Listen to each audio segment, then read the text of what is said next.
আসসালামু আলাইকুম dear viewer, সবাই কেমন আছো? আজকে দেখো ছেলে কিন্তু আমাকে অনেক বেশি আবদার করেছে যে সে হচ্ছে গিয়ে নুডলস রান্না করে দিতে বলতেছে, নুডলস রান্না খাবে। তার জন্য আমি সব কিছু রেডি করে নিচ্ছি। আমি কিন্তু নুডলস রান্নার আবদার ধরছে দেখা এই ফাঁকে কিন্তু অনেক বুদ্ধি খাটাই ফেলছি।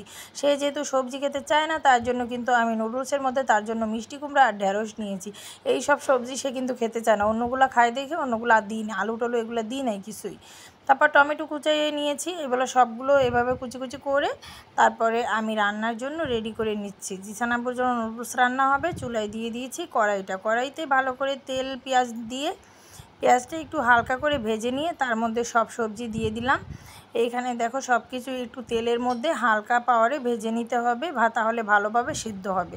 এই দেখো এখানে কিন্তু ভালো করে এটা ভেজে নিচ্ছি। আর তোমাদের একটা কথা বলি, তোমরা যারা আমার ভিডিওটি দেখো তোমরা অবশ্যই চ্যানেলটি সাবস্ক্রাইব করে দিবা এবং লাইক করবা, কমেন্ট করবা। একটু সাবস্ক্রাইব করে দিলে আমি কিন্তু অনেক বেশি উপকৃত হব। আমার ভিডিওটি বানাতে কিন্তু আমারও কষ্ট হয়। আর তোমরা যারা ভিডিওটি দেখো আমার কিন্তু একটু ভিউ আসে, কিন্তু তোমার কোনো লাভ নেই। তুমি একটা কমেন্ট করে দিবা আর সাবস্ক্রাইব করবা, ইনশাল্লাহ আমিও তোমার চ্যানেলে ঘুরে আসবো। এরপরে দেখো নুডলসটা কিন্তু রান্না হচ্ছে। এই নুডলসগুলো আমি এভাবেই রান্না করি, এটা কিন্তু অনেক বেশি স্বাদের হয়। বাচ্চার খাবার নিয়ে আমি কিন্তু মিথ্যা কথা বলছি না, এটা কিন্তু 100% স্বাদের হবে। স্বাভাবিক আমরা সবসময় যেরকম রান্না করি ওর থেকে 1000 গুণ এটা স্বাদের হয়। এটা জিসানাবু অনেক বেশি পছন্দ করে এবং সে কিন্তু এই 2 প্যাকেট নুডলস রান্নার পরে একের পর এক খেতে থাকে।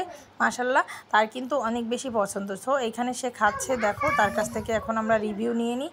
তোমাদের যদি আমার ভিডিওটি ভালো লাগে থাকে তাহলে অবশ্যই সাবস্ক্রাইব করে দিও এবং তোমাদের আমার ভিডিওটি দেখার জন্য অসংখ্য অসংখ্য ধন্যবাদ। সবাই ভালো থাকবেন, সুস্থ থাকবেন, আল্লাহ হাফেজ।